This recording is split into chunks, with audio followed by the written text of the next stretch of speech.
रात के करीब 12 बजे थे। अजय और उसके दोस्त रोहित, समीर और कविता अपनी कार में शहर से बाहर एक लॉन्ग ड्राइव पर निकले थे। वे चारों कॉलेज के पुराने दोस्त थे और लंबे समय बाद मिले थे, इसलिए उन्होंने इस रात को खास बनाने के लिए एक ट्रिप प्लान किया। दोस्तों, वीडियो में आगे बढ़ने से पहले मैं आपको बता दूं, हमारे वीडियो को ज्यादा वो लोग देख रहे हैं जिन्होंने हमारे चैनल को सब्सक्राइब नहीं कर रखा। लेकिन दोस्तों, मुझे उम्मीद है कि अगर आप हमारे चैनल पर आ ही गए हैं तो सब्सक्राइब जरूर करेंगे। चलिए बढ़ते हैं कहानी की। और उनका रास्ता एक सुनसान हाईवे से होकर जाता था, जिसे लोग मौत का रास्ता कहते थे।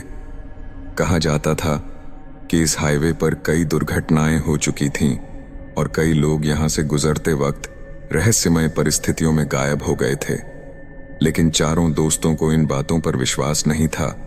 जैसे ही उनकी कार उस हाईवे पर पहुंची, हवा अचानक ठंडी हो गई। सड़क के किनारे सूखे और मुड़े तुड़े पेड़ अजीब सी छायाएं बना रहे थे। अजय ने रेडियो ऑन किया, लेकिन केवल खरखराहट की आवाज आ रही थी। कविता ने खिड़की से बाहर देखा और धीरे धीरे बोल पड़ी, मुझे यहां अजीब सा महसूस हो रहा है। चलो वापस चलते हैं, समीर हंसते हुए बोला। अरे तुम भी ना, ये सब सिर्फ कहानियां हैं। अचानक उनकी कार के सामने एक सफेद साड़ी पहने औरत खड़ी दिखी। अजय ने तेजी से ब्रेक लगाया, पर जब उन्होंने ध्यान से देखा तो वहां कोई नहीं था। तुम लोगों ने भी देखा ना? रोहित ने कांपती आवाज में पूछा। हाँ, लेकिन अब वो कहां गई? अजय ने जवाब दिया। अचानक कार का इंजन बंद हो गया और मोबाइल नेटवर्क भी गायब हो गया। चारों घबरा गए। रोहित ने टॉर्च निकालकर सड़क के किनारे देखने की कोशिश की। तभी उन्हें दूर एक पुराना टूटा फूटा ढाबा दिखाई दिया। वे मदद की उम्मीद में वहां गए। ढाबे के अंदर घुसते ही उन्हें एक बूढ़ा आदमी मिला। उसने उनकी हालत देखी और बोला, तुम लोगों को यहां नहीं आना चाहिए था। यह रास्ता श्रापित है। कैसा श्राप? अजय ने पूछा। बूढ़े आदमी ने एक गहरी सांस ली और कहा, सालों पहले एक नई दुल्हन इसी सड़क पर अपने पति के साथ सफर कर रही थी, लेकिन उनका एक्सीडेंट हो गया और वह औरत मर गई। उसके बाद से उसकी आत्मा इस हाईवे पर भटक रही है और हर साल किसी न किसी को अपने साथ ले जाती है। चारों दोस्त डर से कांप उठे। उन्होंने तुरंत वहां से निकलने का फैसला किया। जैसे ही वे कार के पास पहुंचे, अचानक कार के शीशों पर खून के हाथों के निशान उभर आए। भागो, अजय चिल्लाया।